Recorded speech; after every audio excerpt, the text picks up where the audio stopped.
Fisiopatología de los trastornos pleurales. Derrame pleural. Soy la doctora Graciela Córdoba y les doy la bienvenida a este tema. Bien, el espacio pleural es una cavidad situada entre la pleura visceral y la pleura parietal, con una amplitud aproximada de 10 a 20 micras y sirve de nexo entre la pared torácica y los pulmones, además de facilitar los movimientos de las estructuras intratorácicas. En condiciones normales, en este espacio existe una pequeña cantidad de líquido libre en el interior de esta cavidad.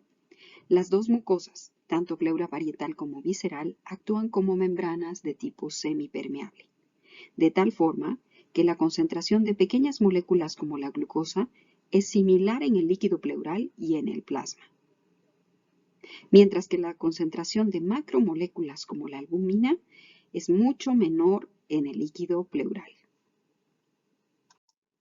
En esta diapositiva lo que podemos ver es la modificación o las modificaciones de volumen pulmonar, presión alveolar, presión pleural, presión transpulmonar durante la respiración normal. Y podemos ver que en este proceso la presión pleural normal al comienzo de la inspiración es de aproximadamente menos 5 centímetros de agua. La expansión de la caja torácica entonces tira los pulmones con más fuerza y genera una presión mucho más negativa hasta un promedio de menos 7 centímetros de agua. Este es el proceso normal y la presión que se maneja dentro de este espacio transpulmonar. El volumen normal del líquido pleural oscila entre 0.1 y 0.2 ml por kilogramo de peso corporal, que equivalen a 5 a 15 ml de volumen de líquido pleural en cada hemitórax. Este líquido es de color claro, incoloro, inodoro y su concentración proteica varía entre 1 y 1.5 gramos por decilitro. Existe un equilibrio dinámico tanto en la formación como en la reabsorción del líquido pleural, el cual se mantiene gracias a las presiones hidrostáticas, coloidosmóticas, a la integridad de la serosa y, por supuesto, a un adecuado drenaje linfático.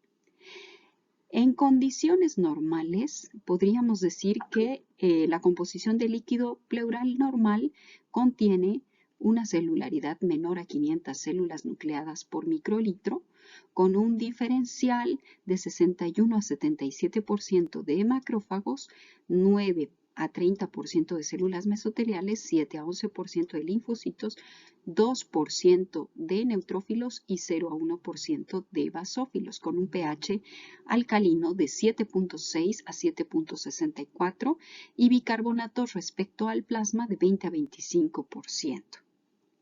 Con una concentración plasmática de cloro y de sodio baja respecto al plasma, potasio, glucosa similar al plasma y una lactato deshidrogenasa de menos del 50% del valor plasmático.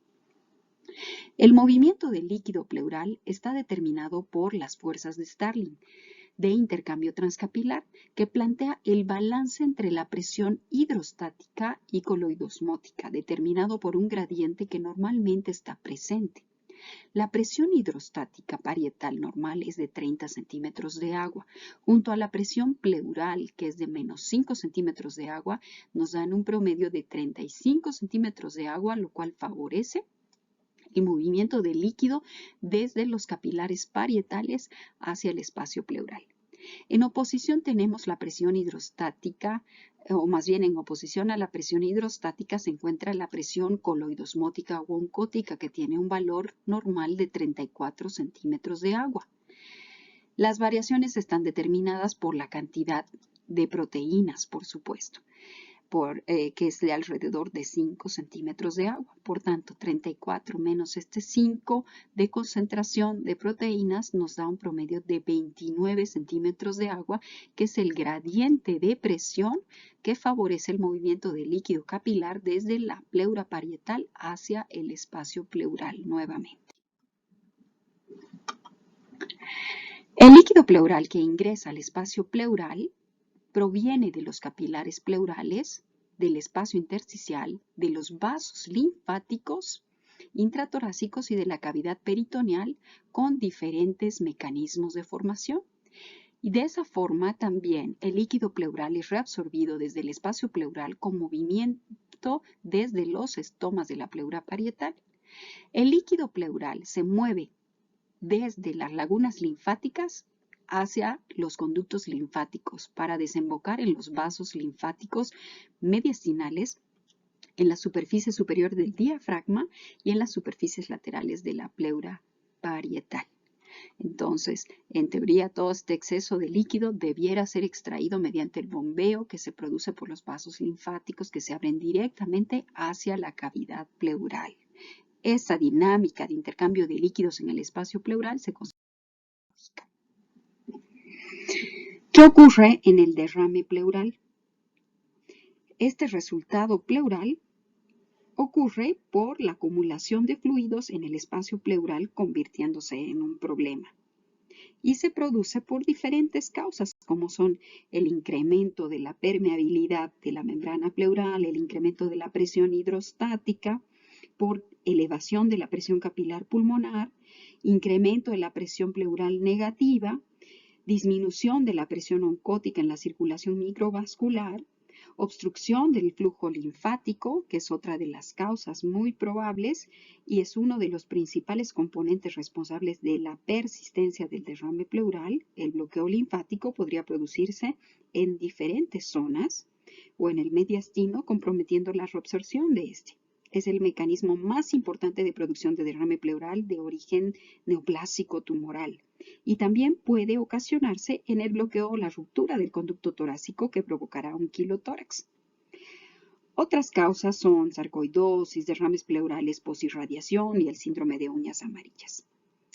Otra causa sería el movimiento de líquido ascítico del espacio peritoneal que se da por el paso de líquidos a través de pequeños defectos diafragmáticos o por linfáticos hacia la cavidad pleural. Estos son derrames secundarios a ascitis, obstrucción urinaria, síndrome de Meigs, por ejemplo, o algunos síndromes o procesos pancreáticos. Otra causa sería el incremento de la permeabilidad en la circulación microvascular debido a mediadores inflamatorios, lo cual permite que el líquido y las proteínas escapen a través del pulmón y de la superficie visceral hacia el espacio pleural, que ha sido documentado en infecciones como neumonía, tuberculosis y otros procesos en colagenopatías, tromboembolia pulmonar y síndrome de Dressler.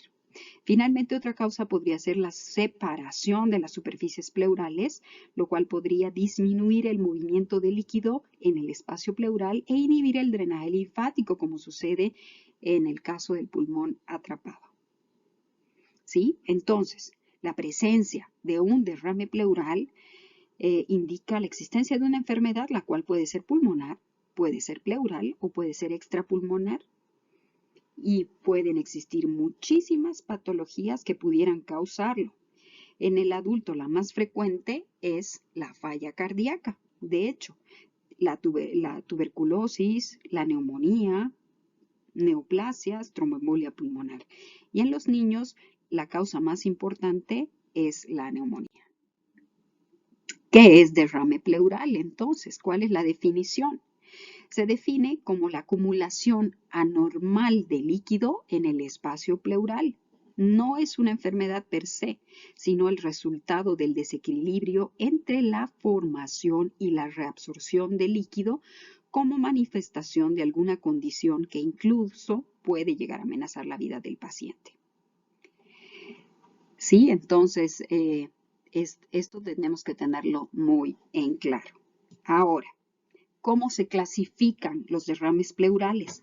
Los derrames pleurales se clasifican como exudados o como trasudados. Esta clasificación es importante ya que simplifica el proceso de llegar a un diagnóstico apropiado y determina la necesidad de hacer pruebas adicionales. Un derrame pleural de tipo trasudado usualmente es bilateral.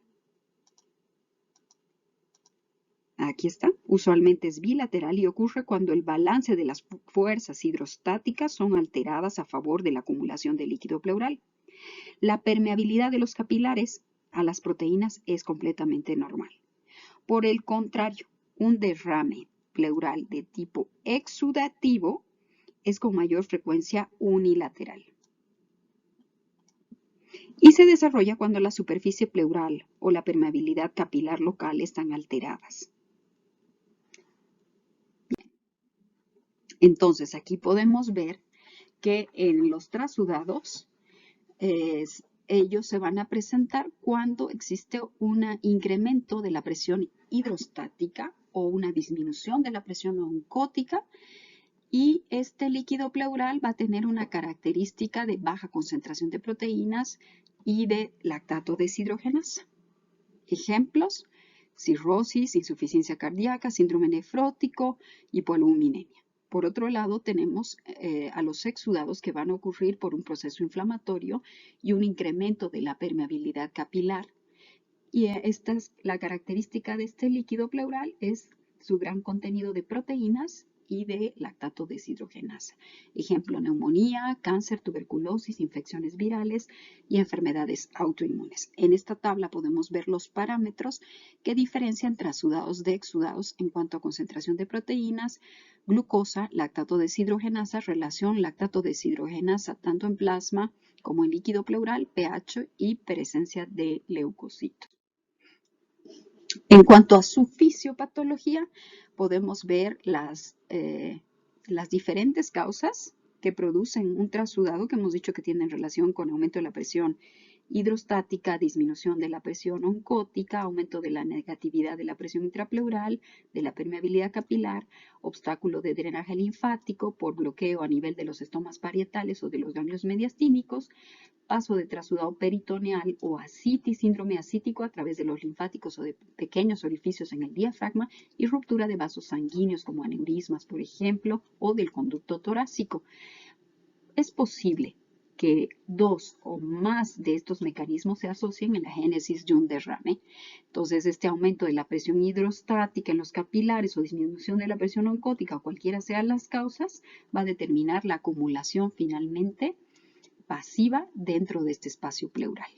Disminución y acumulación de líquido. Por otro lado, tenemos a los exudados. Este tipo de derrame puede ser causado por tres motivos: por hiperpermeabilidad capilar, puede ser traumática o puede ser iatrogénica. La hiperpermeabilidad capilar, cuando la pleura se ve afectada por un proceso patológico como inflamación, infecciones o tumores. La traumática se produce por un golpe, por una punción, por una herida de bala que traumatiza la pleura, comprendiendo o afectando más bien la reabsorción y generando el escape del líquido hacia la cavidad torácica. Y la iatrogénica, que se va a producir por movimiento de fluidos desde el peritoneo a través de los linfáticos diafragmáticos o defectos diafragmáticos de pequeño tamaño. Ahí está: alteración de la permeabilidad, obstrucción de los estomas y exudado. Entonces, en esta tabla podemos ver enumeradas las principales causas que generan tanto trasudados como exudados respectivamente, y podemos clasificarlas en causas frecuentes, menos frecuentes y raras. Y vemos en primer lugar causa de exudado: falla ventricular izquierda, cirrosis hepática, hipoalbuminemia, diálisis peritoneal. Tenemos otras causas menos frecuentes y otras un poco más raras, pero que pueden estar asociadas a un trasudado. Y en las de tipo exudado tenemos neoplasias, derrame paraneumónico, tuberculosis como causante del 70% como etiología del 70% de los derrames pleurales de tipo exudativo. Menos frecuente: infarto pulmonar, artritis reumatoidea, pancreatitis, etc. Y causas raras: las farmacológicas o infecciones micóticas. Bueno, ¿cuáles son los criterios? Entonces, en esta tabla podemos ver nuevamente en este flujograma que el desbalance de la presión hidrostática, como ocurre en la insuficiencia cardíaca, TEPA, telectasias, me van a producir un trasudado. Un desbalance de la presión oncótica, como el que ocurre en una hipoalbuminemia por desnutrición, por cirrosis, por falla hepática, por insuficiencia renal, también me van a generar un trasudado. Por otro lado, tenemos la hiperpermeabilidad capilar, causas traumáticas y iatrogénicas, que me van a llevar hacia un derrame pleural de tipo exudativo que puede complicarse con un empiema. Tenemos, por supuesto, muchas otras causas que tienen que ver con agentes físicos, ¿sí? Yodo, quemaduras eléctricas, radioterapia iatrogénica. Tenemos las causas neoplásicas, mesoteliomas, carcinomas, mielomas, síndromes mieloproliferativos. Tenemos las causas farmacológicas que hemos dicho que son las raras: nitrofurantoína, bromocriptina, procarbazina, dantrolene sódico, mitomicina, metronidazol, fentoína, betabloqueantes, propiltiuracilo, ergotamina, minoxidil. Tenemos enfermedades inmunológicas asociadas a derrames pleurales, la artritis reumatoide, el lupus, enfermedad mixta de tejido conectivo, espondilitis anquilosante, linfadenopatía angioinmunoblástica, vasculitis, sarcoidosis, aspergilosis, trasplante pulmonar rechazado, descenso de la presión oncótica, hepatopatía crónica, cirrosis, síndrome nefrótico, desnutrición. Las causas infradiafragmáticas, rupturas esofágicas, hernias diafragmáticas encarceladas, cirugía abdominal, peritonitis, síndrome de Meigs, trasplante hepático, abscesos hepáticos, muchas causas. Las cardiovasculares, dijimos, insuficiencia cardíaca en primer lugar como causante de trasudado, tromboembolia pulmonar, pericarditis constrictiva. Muchas otras infecciosas, tuberculosis, parasitosis, micosis, neumonía de otra causa, y finalmente las muy raras, síndrome de uñas amarillas, uremia, asbestosis, histiocitosis, entre otras. Derrame pleural paraneumónico es la acumulación de líquido pleural de tipo exudativo asociado con una infección pulmonar ipsilateral y habitualmente se relaciona con las neumonías, abscesos pulmonares o bronquiectasias. Constituye un tercio de todos los derrames pleurales y un 40% de los pacientes con neumonía sabemos que van a llegar a desarrollarla. ¿Qué son los empiemas pleurales? Inicialmente, en los derrames paraneumónicos el líquido es estéril en la fase exudativa inicial. Luego se infecta con bacterias gram negativas, estafilococos, hongos, y hay que tomar en cuenta que los pacientes que van a tener un riesgo mucho más elevado de desarrollar un empiema son aquellos que tienen antecedente de diabetes, uso crónico de esteroides, inmunosupresión, reflujo gastroesofágico, historia de broncoaspiración, perforación esofágica, etcétera, que van a pasar a una siguiente fase fibrinopurulenta y finalmente a la tercera fase de organización, tanto temprana como tardía. El empiema pleural se caracteriza por la presencia de pus o la presencia de un líquido claro con presencia demostrada de gérmenes en el estudio bacteriológico y un estudio químico que demuestra valores de un pH de menos de 7.2, con glucosa de 50% menor a la del plasma, lactato deshidrogenasa mayor a 1000 unidades internacionales, leucocitosis mayor a 30.000 por milímetro cúbico y ácido láctico mayor a 45 miligramos por mililitro. ¿Qué es quilotórax? Es el derrame de linfa en la cavidad torácica. El quilo es un líquido lechoso que contiene kilomicrones y se encuentra en el líquido linfático que se origina en el tubo digestivo. El conducto torácico transporta el quilo hacia la circulación central. El quilotórax también es el resultado de un traumatismo, de un proceso inflamatorio, de la infiltración maligna que obstruye el transporte de quilo del conducto torácico a la circulación central.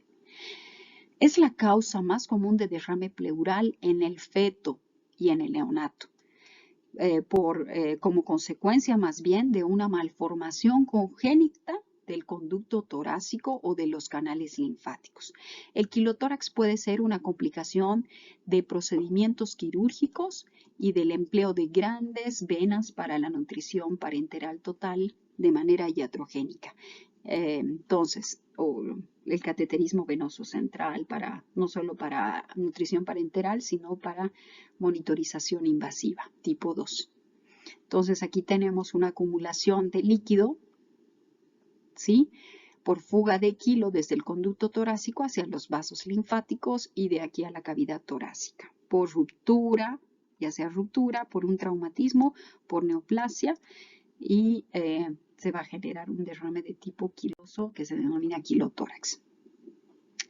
El hemotórax es la acumulación de sangre en el espacio pleural que va a afectar tanto la oxigenación, la ventilación y la estabilidad hemodinámica de los pacientes en algunos casos. La hemorragia puede deberse a una lesión torácica, la complicación de una cirugía torácica, la presencia de tumores malignos, a la ruptura de un gran vaso como un aneurisma aórtico, por ejemplo. Y el hemotórax se va a clasificar como mínimo, moderado o grande.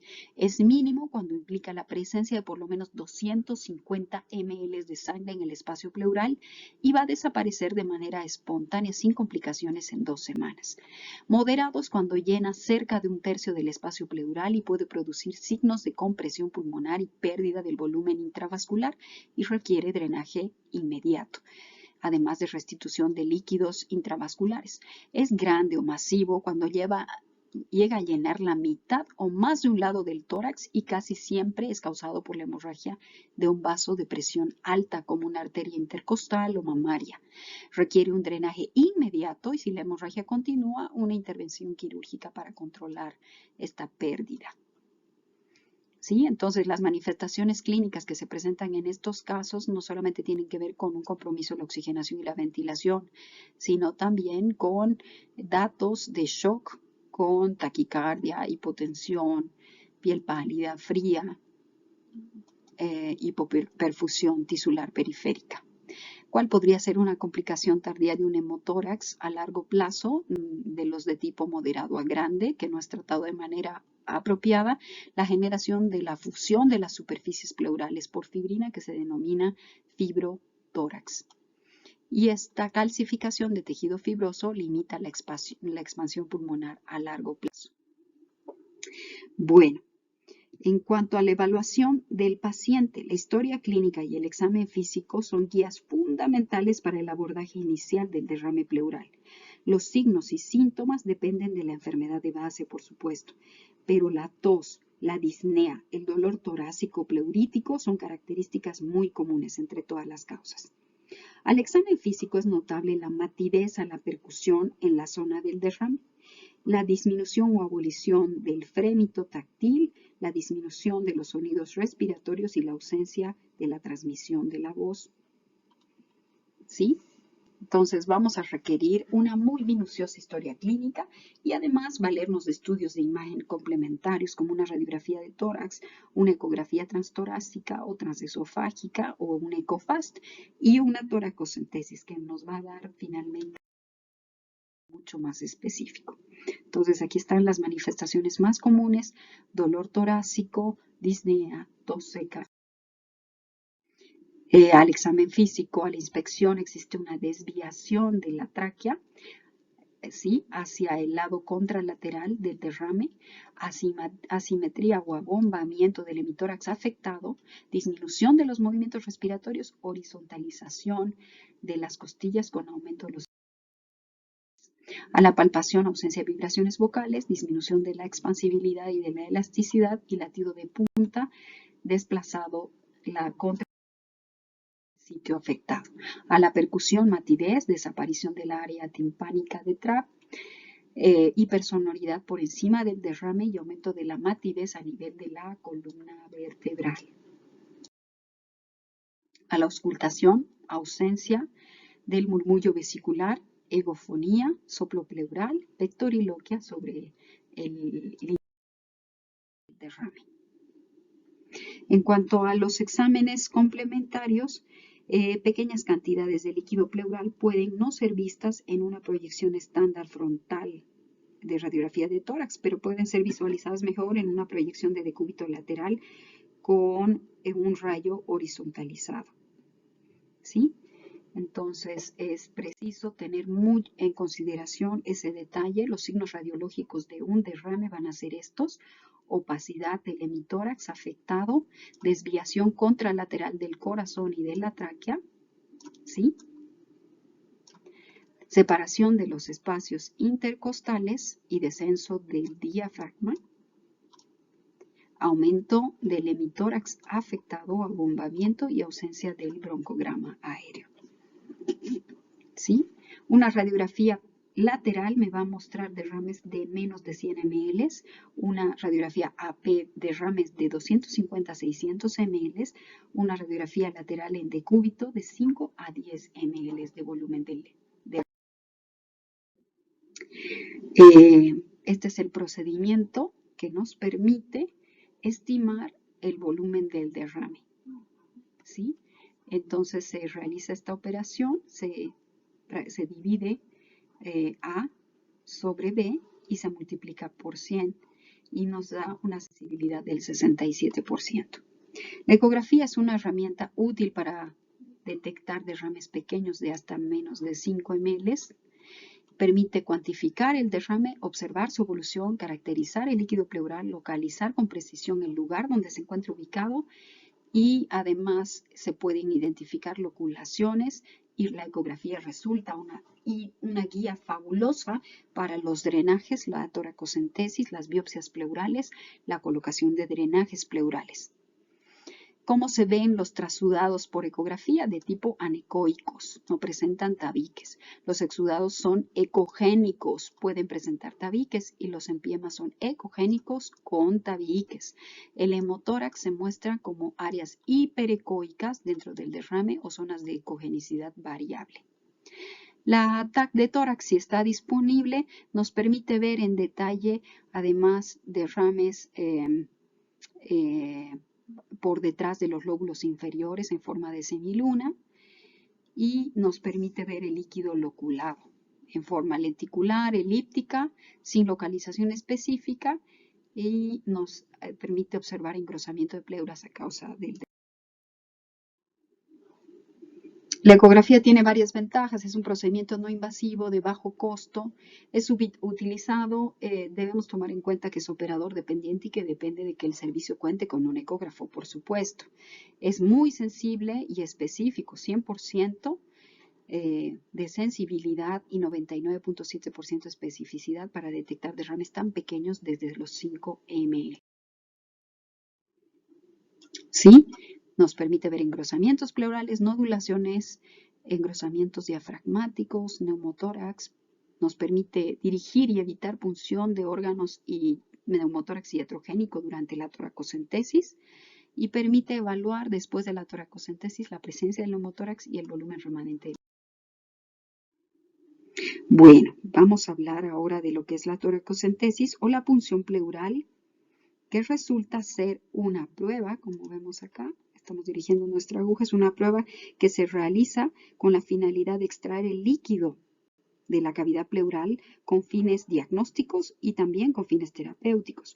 La punción se hace atravesando la pared torácica hasta llegar a la cavidad pleural, por lo que se considera una punción transtorácica. Es un procedimiento simple que puede realizarse en la cabecera del paciente, en la cama de salas de internación. Permite que el líquido pleural pueda ser visualizado y cuantificado y además examinado rápidamente, tanto microscópicamente como químicamente. Una aproximación sistemática del análisis del líquido pleural permite diagnosticar hasta el 75% de los pacientes en un primer examen y saber de qué se trata. Una aproximación sistemática en el análisis de este líquido pleural se realiza con miras hacia un diagnóstico definitivo, al encontrar, por ejemplo, células malignas dentro del espacio pleural. Se realiza un diagnóstico presuntivo basado en la impresión clínica pre-toracocentesis, sumado a los hallazgos citoquímicos del líquido pleural, puede ser obtenido más o menos un diagnóstico muy preciso. ¿Sí?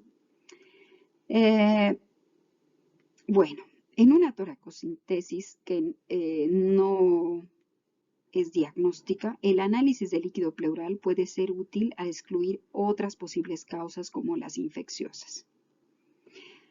Excepto para los pacientes que tienen una falla cardíaca evidente, la toracocentesis debería desarrollarse en todos los derrames pleurales de origen desconocido.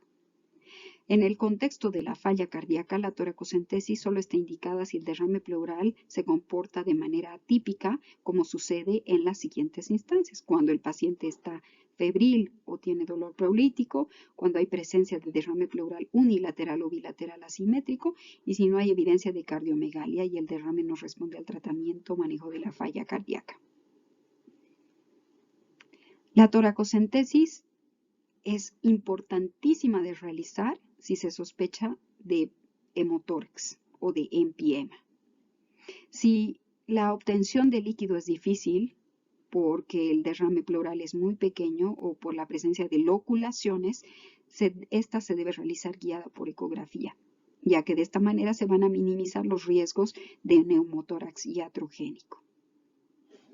Solo un número muy escaso de diagnósticos pueden ser establecidos definitivamente con la toracocentesis: neoplasias, empiema, tuberculosis pleural, infecciones micóticas, pleuritis lúpica, quilotórax, urinotórax, ruptura esofágica, hemotórax, migración de catéter venoso central. Tiene complicaciones la toracocentesis, no está libre de complicaciones potenciales, dentro de las cuales se encuentran, por supuesto, el neumotórax, ¿sí? Como vemos acá, cuadro vagal, hemotórax, punción de órganos abdominales, infección y los edemas ex vacuo. Por supuesto, todo ello me puede llevar a hipoxias transitorias, edemas pulmonares por expansión, reexpansión, infecciones, etc. Bueno, a continuación vamos a analizar el líquido obtenido durante la toracocentesis, y el análisis del líquido pleural tiene poca utilidad diagnóstica. Sin embargo, si tenemos una adecuada historia clínica de manera completa y se realiza un buen examen físico y pedimos pruebas complementarias de gabinete y laboratorio apropiadas, entonces podemos llegar a un diagnóstico mucho más preciso. En cuanto a las características físicas del líquido pleural, bueno, vamos a ver características como son el color, la apariencia, el olor, nos pueden orientar hacia un posible diagnóstico. ¿Qué nos dice, por ejemplo, el color? Las características macroscópicas del líquido pleural son muy importantes. Inicialmente, el color y el olor, por supuesto. El color es un aspecto de gran importancia para tener en cuenta al hacer la evaluación inicial del líquido pleural. Nos da mucha información, ya que los derrames de color amarillento corresponden a trasudados por congestión pasiva o disminución de la presión oncótica del plasma. En los derrames hemorrágicos el color puede fluctuar de rosado a sanguinolento. Los colores verdosos o amarillos verdosos se producen en las ictericias. Los turbios se relacionan a secreciones purulentas de tipo pleuritis. Los blanquecinos son derrames quilosos o quiliformes. En cuanto a las características químicas, las características del líquido pleural son otros criterios importantes que ayudan a diferenciar a los exudados de los trasudados e incluyen parámetros como el contenido de proteínas, deshidrogenasa láctica, lípidos, glucosa, marcadores tumorales. ¿Sí? En cuanto a las proteínas totales, el líquido pleural normal tiene un contenido bajo de proteínas, y eso nos ayuda a poder diferenciar exudado de trasudado, midiendo el cociente de proteínas totales del líquido pleural versus las proteínas plasmáticas. ¿Sí? Luego vemos la presencia de enzimas, colinesterasas y demás. En cuanto al olor, podemos ver que si el olor es de tipo pútrido, estamos frente a la posibilidad de un empiema anaeróbico, restos alimentarios, rotura esofágica, restos biliares. Tenemos la posibilidad de un colotórax, fístula biliar, lechoso quilotórax, pseudoquilotórax, anchoas, rotura de absceso a media. Bueno, vamos a entonces nosotros repasar en este momento lo que son los criterios de Light para diferenciar lo que es un líquido derrame pleural de tipo trasudado de un exudado. Y bueno, estos criterios de Light, que fueron descritos hace muchos años, se han convertido en la herramienta diagnóstica estándar para realizar este tipo de interpretaciones. Y podemos ver cuáles son los criterios. para diferenciarlos. Entonces tenemos que se considera exudado si existe uno o más de los siguientes criterios. Relación proteínas líquido pleural de líquido pleural versus proteínas séricas mayor a 0.5, relación lactato deshidrogenasa de líquido pleural versus la sérica mayor a 0.6 y lactato deshidrogenasa en líquido pleural más de 2/3 del límite superior del normal en suero. Existen unas pequeñas variaciones, ¿sí?, que se toman en cuenta al momento de valorar pacientes que además cursan con una falla cardíaca congestiva que están recibiendo tratamiento con diuréticos, los cuales pueden causar un incremento transitorio de proteínas en el líquido pleural debido al movimiento del líquido hacia el compartimiento intravascular y en este caso pareciera que se convierten en pseudoexudados. ¿Cuáles son estos criterios? Aquellos que tienen relación con la presencia o la medición de lactato deshidrogenasa láctica, colesterol, proteínas y proteínas séricas versus las proteínas del líquido pleural. Y esta es la relación de trasudados y exudados. Menos de 45%, más de 45%, colesterol menos de 45 miligramos por decilitro, más de 45, proteínas menos de 2.9, más de 2.9 y esta relación menos de 1.2 más de 1.2 en los exudados con respecto a los niveles del plasma.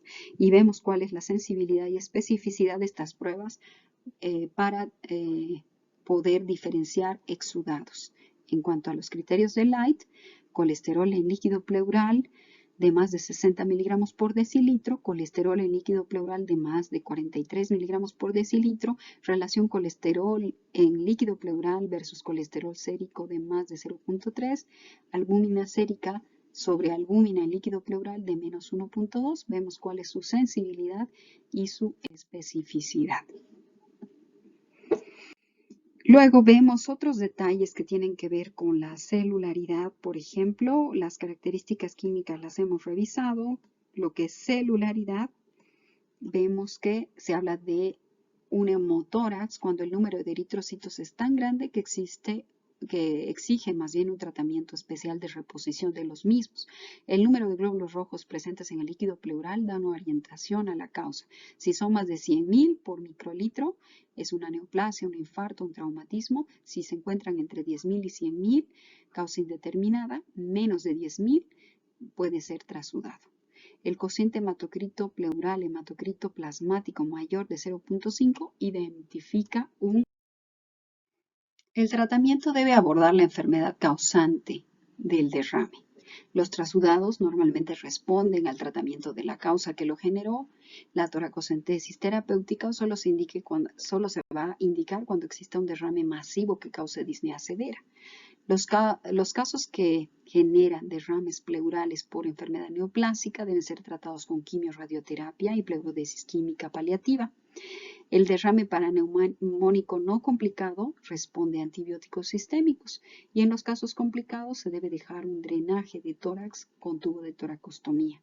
La mayoría de los hemotórax se drenan con un sello de agua y se requiere una toracotomía cuando no pueda controlarse la hemorragia. Eso es todo sobre el tema. Les quedo muy agradecida por su presencia.